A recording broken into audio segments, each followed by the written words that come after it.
हरे कृष्णा, राधे राधे। क्या बिना नहाए लड्डू गोपाल को उठा सकते हैं, सेवा कर सकते हैं?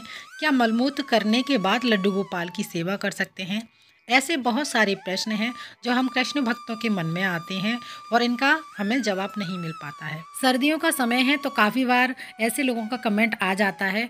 तो कुछ लोगों का कमेंट ये भी होता है कि जिन कपड़ों को पहनकर हम मलमूत्र जाते हैं, क्या उन्हीं कपड़ों को पहनकर हम फिर से लड्डू गोपाल की पूजा सेवा कर सकते हैं?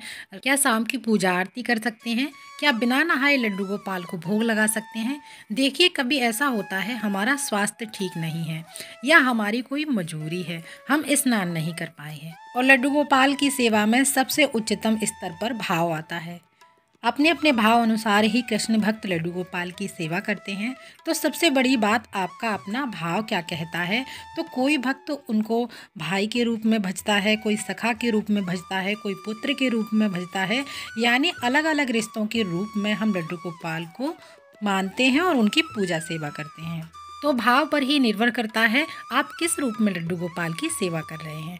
और हमारे ठाकुर जी तो भाव के ही भूखे हैं। अगर किसी दिन नहीं नहा पाए हैं और ऐसा कंडीशन है कि घर में दूसरा भी कोई नहीं है सेवा के लिए, तो क्या करें। और अगर शास्त्र अनुसार ठाकुर जी की सेवा करते हैं तो आपको बिना नहाए भगवान को बिल्कुल भी नहीं छूना होता है। शास्त्र कहते हैं बिना नहाए हमारा शरीर शुद्ध नहीं होता है। तो आपको ठाकुर जी को बिना स्नान किए बिल्कुल भी नहीं उठाना है। और ठाकुर जी को किस कंडीशन पर आप उठा सकते हैं, सेवा कर सकते हैं, ये भी बताएंगे वीडियो में। तो बात करते हैं ठाकुर जी से प्रेम की, भाव की, भक्ति की। तो प्रेम की तो कोई विशेषता नहीं होती है और ठाकुर जी का तो प्रेम ही अपने आप में ही एक भक्ति है। जो भक्त प्रेम और भाव से सेवा पूजा करते हैं लड्डू गोपाल की, तो कृष्ण भक्त ठाकुर जी को रिझा लेते हैं।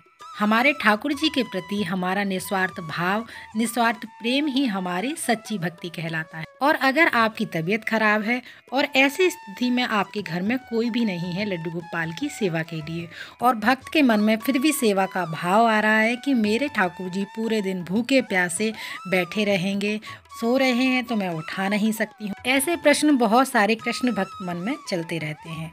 तो आप क्या करेंगे, घर के छोटे बच्चे से आप ठाकुर जी को जगवा सकते हो, यानी उठवा सकते हो। लेकिन आपको ना तो ठाकुर जी को स्नान कराना है, ना ही धूप दीप दिखाना है, क्योंकि हम बस एक छोटे बच्चे से लड्डू गोपाल को उठाकर बस उनको भोग लगवा सकते हैं। यानी बिना स्नान किए आपको लड्डू गोपाल को पूजा आरती नहीं करनी है, पूजा सेवा नहीं करनी है। अगर आपके घर में कोई वृद्ध माता है तो वो लड्डू गोपाल को बिना स्नान किए सुबह उठा सकते हैं। लेकिन जो हम पूजा आरती करेंगे, बाकी के लड्डू गोपाल की सेवा करेंगे, वो हमें स्नान के बाद ही करनी है।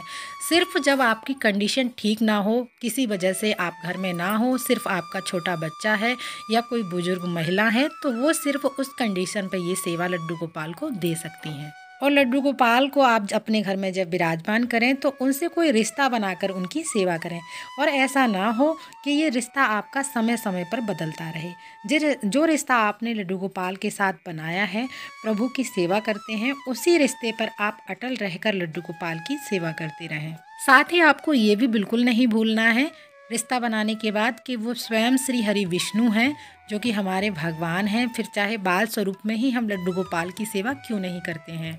और अगर आपको कभी कोई परेशानी होती है तो पहले तो ठाकुर जी की जो लोग सेवा करते हैं उन पर इतनी कृपा होती है ठाकुर जी की कि उनको कोई परेशानी छू ही नहीं सकती है।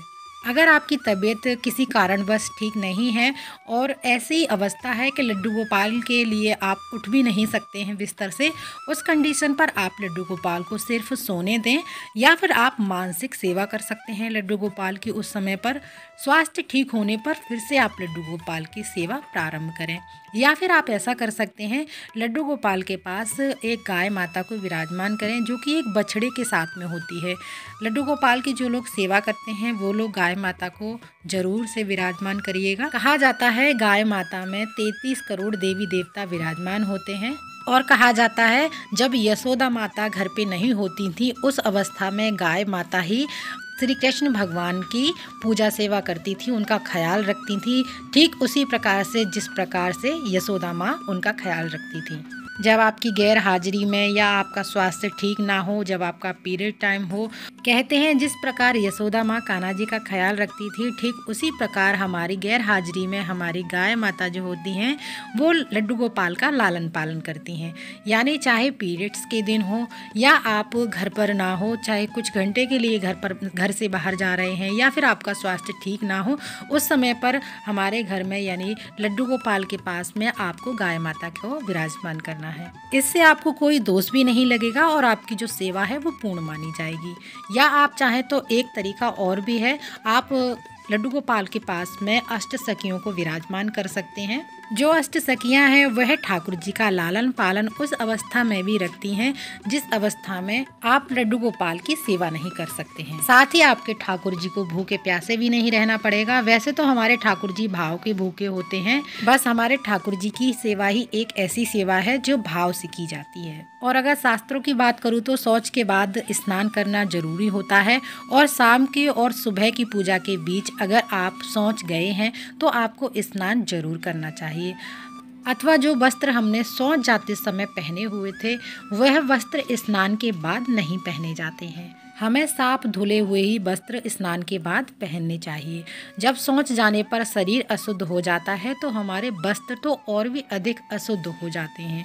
तो धुले हुए ही वस्त्र हमें स्नान के बाद पहनने होते हैं। तो घर की जो गृह लक्ष्मी होती है उसके लिए तो ये बहुत महत्वपूर्ण होता है कि घर के सारे कार्य जो हैं वो स्नान के पश्चात ही करने चाहिए। फिर चाहे वो रसोई का कार्य हो या मंदिर का कार्य हो। जब आप शौच जाते हैं और टॉयलेट जाते हैं तो शास्त्र क्या कहते हैं? जब आप टॉयलेट जाते हैं तो आपको 4 बार कुल्ला करना चाहिए और हाथ पांव मुंह धोकर अपने आप को शुद्ध करना चाहिए। साथ ही कुछ जल के छींटे अपने शरीर पर लगाने चाहिए, उसके बाद ही आप शुद्ध होते हैं।